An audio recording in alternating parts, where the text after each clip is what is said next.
September 14, 1959. A dimly lit garage in Grand Rapids, Michigan. The air inside the garage is thick, heavy with a scent that is distinct, pungent, and unforgettable. It is the smell of history encased in petroleum. It smells like wet earth, old wax, and aggressive industrial grease. On the workbench sits a long, rectangular cardboard box, reinforced with heavy staples. A 14-year-old boy, hands trembling slightly with anticipation, stands next to his father. He holds a pair of tin snips. With a sharp crunch, the metal banding on the box gives way.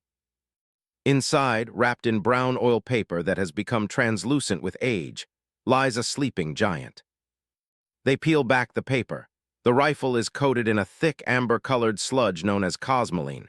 It's everywhere, packed into the bolt, smeared inside the barrel, caked onto the walnut stock. It's messy, it stains the skin, but to these two it is beautiful. This isn't just a gun, it's a time machine. The father wipes away a patch of grease near the receiver ring to reveal a stamping, Do-44. Czechoslovakian factory, the father murmurs, running a rag over the markings. Made under occupation, 1944. For the sum of $12.88, plus $1.50 for shipping. This piece of the Second World War was delivered by the United States Postal Service directly to their front porch. No background check, no waiting period, no questions asked. The boy had simply cut a coupon out of the back of Field and Stream magazine, taped 2 $5 bills and 3 ones to a piece of paper, and mailed it to a generic address in Alexandria, Virginia. 3 weeks later, the Wehrmacht arrived in Michigan. This scene was playing out not just in Grand Rapids, but in thousands of kitchens, garages, and basements across America. This was the golden age of surplus. Between 1958 and 1968, the United States became the final resting place for the greatest armories the world had ever seen. To understand the mystery of where these rifles went, you first have to understand the sheer, overwhelming scale of their arrival. It was a river of steel. Picture the docks of Alexandria and Los Angeles in the early 1960s. Cargo ships, riding low in the water, arrived from Europe by the dozen. They weren't carrying consumer electronics or cars. They were carrying the leftovers of total war. Importers like Samuel Cummings of Interamco, the merchant of death who operated out of a warehouse near the Potomac, were buying entire national inventories by the pound. Cummings and his competitors traveled to post-war Europe, to nations desperate for cash and eager to clear out obsolete bolt-action rifles to make room for modern automatics. They bought British Enfields by the ton. They bought crates of German Mauser K98Ks captured by the Soviets. They bought Italian Carcanos, Japanese Arisakas, and Russian Mosin-Nagants. The logistics were staggering. These weren't shipments of a few hundred units. We are talking about 5 million rifles entering the U.S. civilian market in a single decade. Open a magazine from 1963. The advertisements scream at you in bold, blocky fonts. Genuine German Mauser, $9.95. British Jungle Carbine, $24.95. Russian anti-tank rifle shipped to your door. It was a free-for-all. A high school student could order a Finnish M39 with lawn mowing money. A collector could build an entire museum in his attic for the price of a used Ford. The supply seemed infinite. The warehouses were floor-to-ceiling labyrinths of crates, stacked 20 feet high, creating dark canyons of weaponry that stretched for city blocks. But there was a naivety to this era. The rifles were viewed largely as cheap deer hunting tools or curious wall hangers. They were commodities, cheaper than a new toaster. Nobody thought twice about the fact that the rifle leaning against the porch railing in suburban Ohio might have been used in the siege of Stalingrad or the hedgerows of Normandy.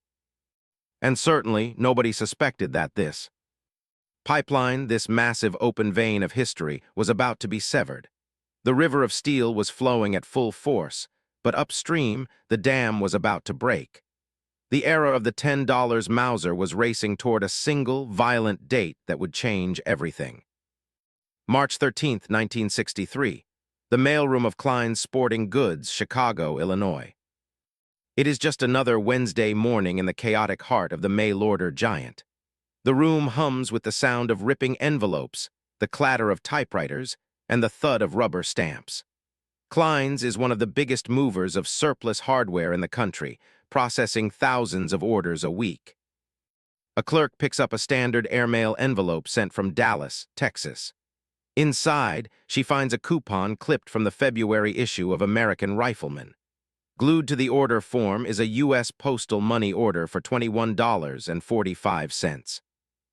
The customer, a man identifying himself as A. Heidel, has checked the box for item C20T750.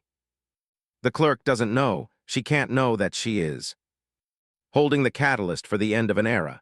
She simply walks to the inventory shelves, pulls a grease-covered Italian carbine from a stack, and boxes it up.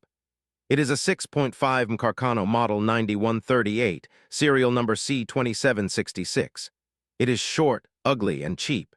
It is shipped out the next day, destined for a post office box in Dallas. 8 months later, November 22, 1963, Dallas Police Headquarters. The world has stopped turning. The president is dead. In the chaos of the investigation, a frantic trace is being run on a rifle found on the 6th floor of the Texas School Book Depository. When the FBI traces serial number C2766 back to Klein's Sporting Goods, the narrative of the American gun culture fractures instantly.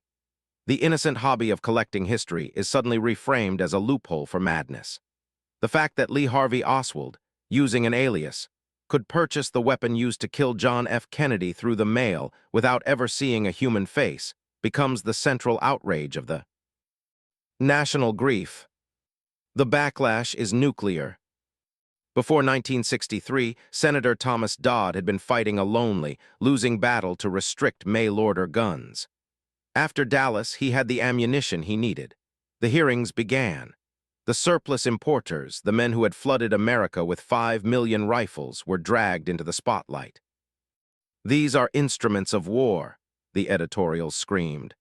"Why does a civilian need a Japanese Arisaka? Why do we need anti-tank rifles in the hands of teenagers?" For 5 years, the battle raged in Congress. The importers saw the writing on the wall. They knew the window was closing. The golden age turned into a frantic fire sale. Prices dropped even lower. Buy now before it's too late. The panic buying was unprecedented. Collectors who sensed the end stockpiled crates of ammunition and rifles, stacking them in basements like cordwood. Importers doubled their orders from overseas, trying to bring in one last massive haul before the door slammed shut.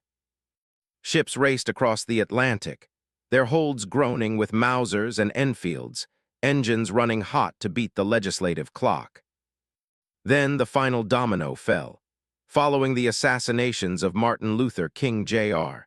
and Robert F. Kennedy in 1968, the political will to act became an unstoppable force. October 22, 1968, the White House. President Lyndon B. Johnson sits at a desk, surrounded by legislators.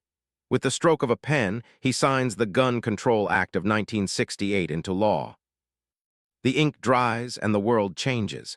The act explicitly bans the interstate mail-order sale of firearms and severely restricts the importation of military surplus weapons.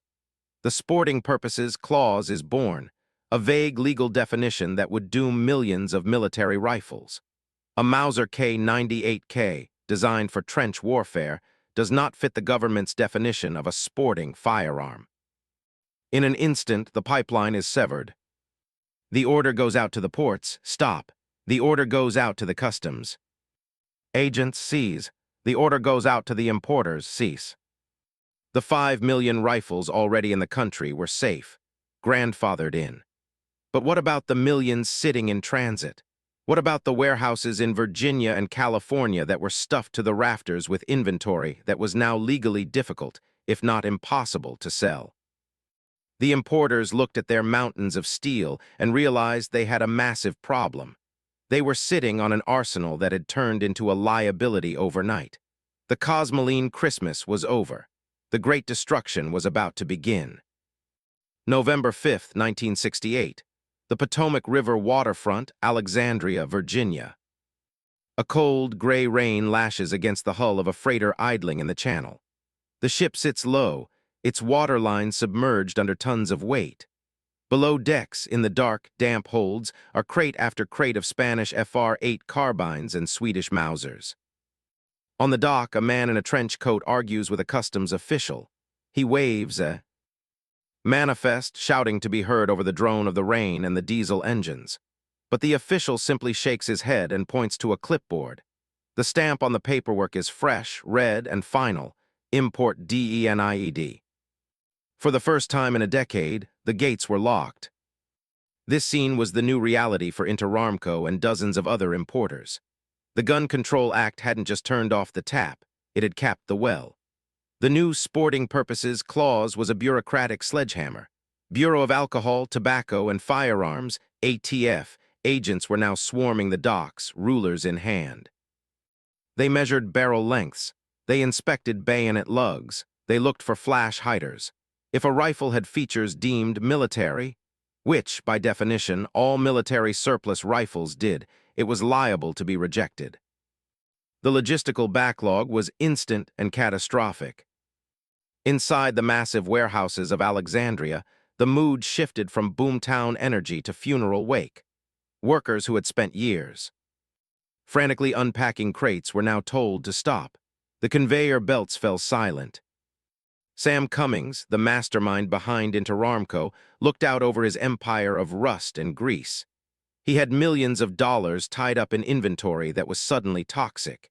He had contracts with foreign governments to buy their old weapons, contracts he was legally bound to honor, but he had nowhere to sell the goods in his biggest market. The Great Shutdown created a bizarre limbo. What do you do with 50,000 Italian Carcanos when the government says they are no longer welcome?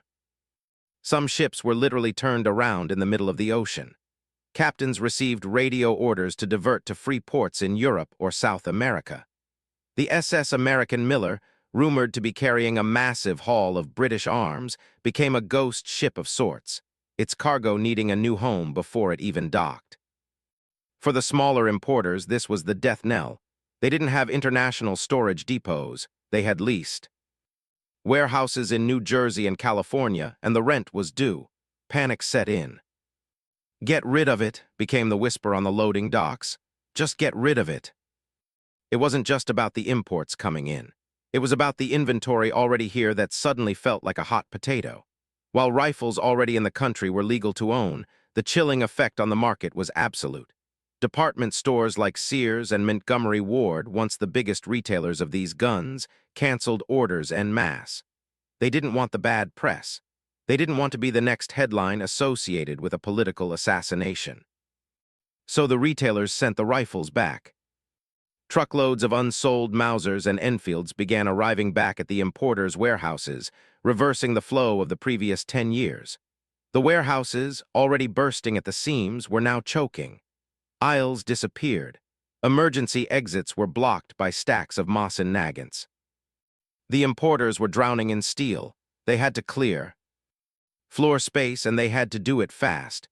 They looked at the bottom line and realized that for the lower-grade weapons, the pitted barrels, the cracked stocks, the fair-condition leftovers, it cost more to store them than they were worth.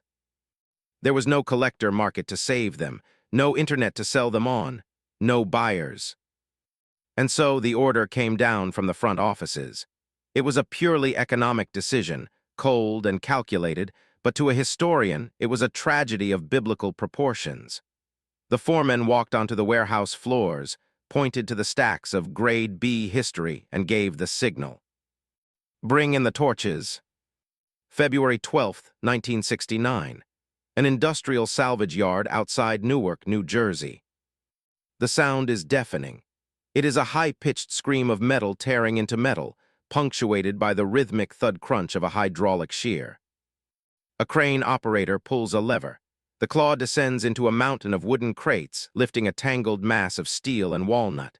These are British. Lee Enfield No. 4 MK is the rifles that stormed Gold Beach on D-Day. They dangle in the air for a moment, swaying like caught fish before the claw opens. They crash into the hopper of a massive industrial shredder. For the workers at the yard, this is just a job. They are paid by the ton of scrap steel. They don't see the U.S. property stamps on the receivers, indicating these were Lend-Lease weapons sent to save Britain in its darkest hour.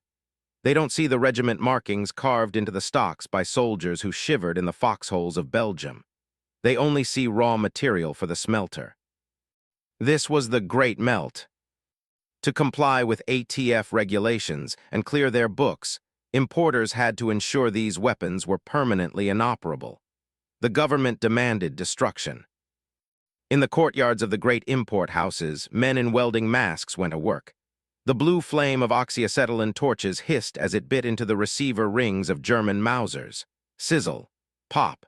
The structural integrity of the weapon was severed. A rifle that had survived the Battle of the Bulge was killed in 3 seconds by a dockworker named Frank. The destruction was systematic and heartbreakingly efficient. Barrels were bent into U-shapes. Stocks were piled into bonfires, the 100-year-old European walnut providing fuel for the flames. In one documented instance, an importer in Virginia realized that stripping the rifles down for parts was too labor-intensive. It cost more in man-hours to remove the screws and bolts than the parts were worth. So they simply bulldozed them. Literally. They dug a trench, filled it with thousands of obsolete, oddball-caliber rifles, likely Italian Vetterlis or Dutch Mannlichers, and drove a tracked excavator over them back and forth until the wood was mulch and the metal was twisted beyond recognition. Then they buried them. Somewhere in the sprawling industrial parks of the eastern seaboard, there are likely mass graves of iron giants, rusting silently beneath the asphalt of a parking lot. But amidst the carnage, a new industry was accidentally born, the parts kit. The law stated that the gun was the receiver, the serialized metal housing that held the moving parts. If you cut the receiver, it was no longer a gun. It was just a pile of unassociated metal. Smart importers realized this loophole. They set up assembly lines of destruction. Station 1 stripped the stock. Station 2 removed the bolt and trigger group. Station 3 saw the receiver in half. The receiver halves were thrown into the scrap bin, but the rest, the barrels, the bolts, the sights, the stocks, those were tossed into bins. They weren't guns anymore. They were machine parts. Pallets of these mutilated ghosts were sold for pennies to surplus stores.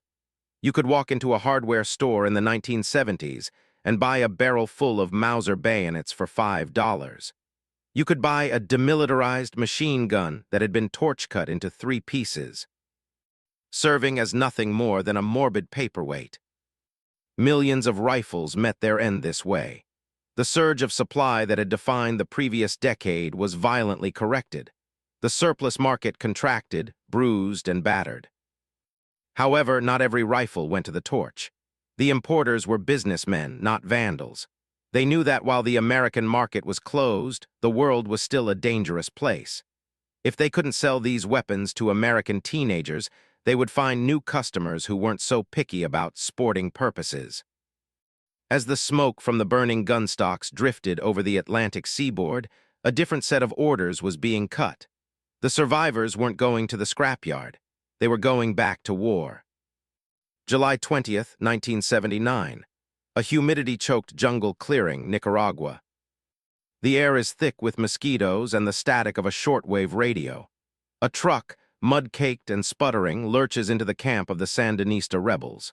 The tailgate drops with a heavy clang. A young guerrilla fighter climbs up. He pries open a crate stamped with faded black ink. He reaches in and pulls out a rifle. It isn't a modern AK-47. It isn't an M16. It is a bolt-action Mauser K98K, bearing the eagle and swastika-proof marks of the Third Reich. 40 years earlier, this rifle had been carried by a German soldier marching toward Paris. Now, it was about to overthrow a dictatorship in Central America. This was the fate of the exiles. When the U.S. market slammed shut in 1968, the importers who refused to scrap their inventory had to get creative. They utilized a legal loophole known as the Foreign Trade Zone or Bonded Warehouse. These were secure facilities on U.S. soil, often near ports, that were legally considered outside of U.S. customs territory. Inside these massive, silent cathedrals of concrete, millions of rifles sat in a state of suspended animation. They were in America, but not of America, as long as the import duties weren't paid and the guns didn't cross the threshold into the domestic market, they could sit there forever. And sit they did, for years. In the dim light of these ghost warehouses, the grease hardened. The cardboard boxes from 1960s mail-order companies began to sag. It was like the end of Raiders of the Lost Ark, vast, endless aisles of crates, forgotten by time. But Sam Cummings and his rivals were global players. If they couldn't sell to the American hunter, they would sell to the African warlord, the South American revolutionary, or the shadowy government agency looking for deniable aid. Throughout the 1970s and 80s, these bonded warehouses began to empty, crate by crate. The logistics were covert and complex. A shipment of Lee Enfields might be papered as agricultural tools or machine parts and routed through a shell company in Panama or Switzerland. We saw the results on the nightly news, though few noticed the details. Look closely at footage from the Rhodesian Bush War or the Civil Wars in Angola and Mozambique. Amidst the modern automatic weapons, you see them, the silhouette of a World War II bolt-action rifle. These weapons were perfect for these conflicts. They were rugged, simple to operate, and practically indestructible. A peasant conscript could be taught to shoot a Mosin-Nagant in 10 minutes. The ammunition was cheap and plentiful. The irony was palpable. Rifles that had fought to defeat fascism in Europe were now fueling proxy wars in the global South. A rifle made in 1943 to kill Soviets might end up in the hands of a Marxist rebel in 1980. But not all of them left. Some of the ghost warehouses simply stayed closed. The importers died. The companies went bankrupt or were bought out. The paperwork was lost in the pre-digital age. In the back corners of old armories, behind stacks of newer inventory, false walls were built. Pallets were pushed into deep storage and covered with tarps. As the years turned into decades, the employees who knew they're retired. The knowledge of what lay in the dark drifted into rumor and legend. The 5 million rifles had become a myth. The golden age was a memory. Until the world changed again. The Cold War ended.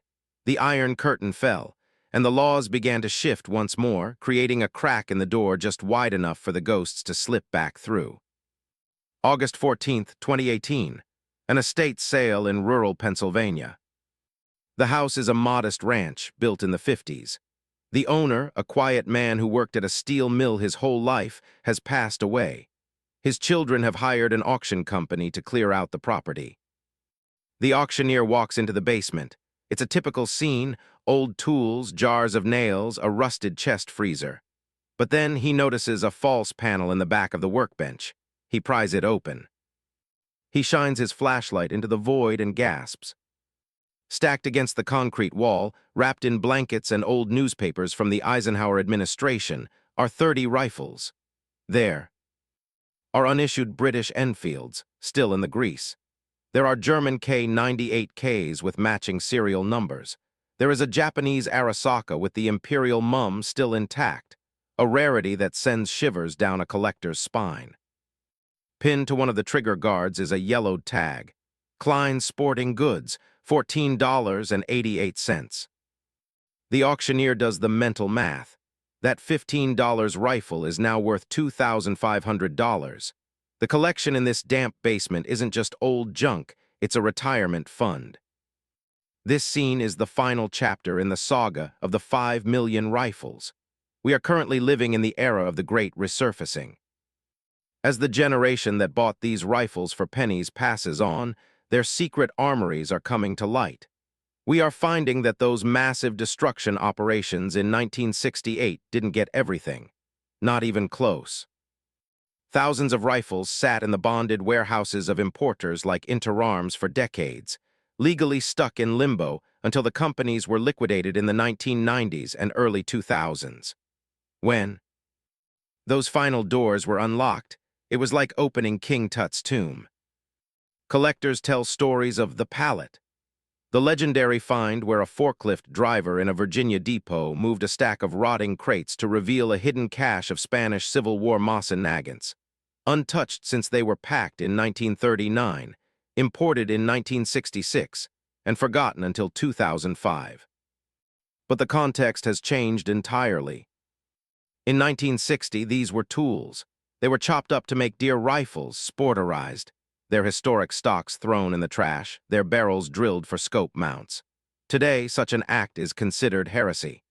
The sporterized rifle is a tragic figure in the gun community, a mutilated piece of history that can never be made whole. The market has inverted. The vast river of steel that flowed so freely has evaporated into a desert of scarcity. The Cosmoline Christmas is a myth we tell new collectors. You used to be able to buy these out of a barrel at the hardware store, the old-timers say, pointing to a rifle that now sits behind glass with a $1,800 price tag. The 5 million rifles have completed their journey. They traveled from the blood-soaked battlefields of Europe to the mail-order catalogs of America. They survived the smelters and the shredders of the 1968 bans. They hid in jungles and basements, in bonded warehouses and behind false walls. Now they are artifacts. They are no longer weapons of war, but tangible connections to a past that is rapidly fading. They are scattered across the mantelpieces and gun safes of a new generation, silent witnesses to the wildest era of American commerce. The pipeline is gone. The warehouses are condos now. But if you look closely at a gun show or get lucky at a dusty estate sale, you might still catch that faint, heavy scent of old wax and wet earth. The smell of Cosmoline, the smell of history,